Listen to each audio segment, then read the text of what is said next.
بسم اللہ الرحمن الرحیم۔ بخاری شریف کی حدیث نمبر 444۔ حضرت ابو قتادہ سلمی رضی اللہ تعالیٰ عنہ بیان کرتے ہیں، رسول اللہ صلی اللہ علیہ وآلہ وسلم نے فرمایا، جب تم میں سے کوئی شخص مسجد میں داخل ہو تو وہ بیٹھنے سے پہلے 2 رکعت نماز پڑھے۔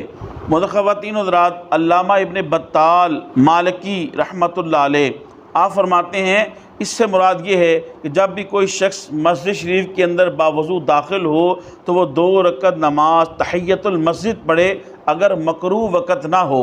شیخ الحدیث علامہ غلام منصور سعیدی صاحب رحمۃ اللہ علیہ لکھتے ہیں کہ بعض اہل ظاہر یعنی غیر مقلدین، ان کے نزدیک ہر وہ شخص جو اس وقت مسجد میں داخل ہو جب نماز پڑھنا جائز ہو تو اس پر یہ نماز پڑھنا فرض ہے، اور ان کی دلیل یہ ہے کہ جمعے کے دن حضرت سلیق اس وقت آئے جب آپ خطبہ دے رہے تھے تو آپ صلی اللہ علیہ وسلم نے ان کو 2 رکعت نماز پڑھنے کا حکم دیا۔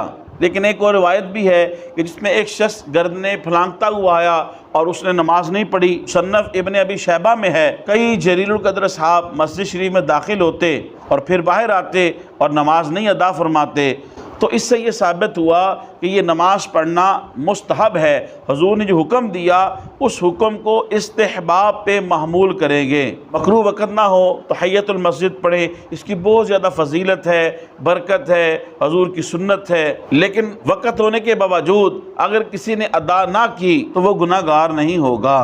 خواتین و حضرات، تبلیغ دین کی نیت سے حدیث شریف کے اس درس کو زیادہ سے زیادہ لوگوں تک پہنچانے کے لیے میری اس ویڈیو کو شیئر کریں۔ اللہ پاک آپ کو جزائے خیر دے۔ السلام علیکم ورحمۃ اللہ وبرکاتہ۔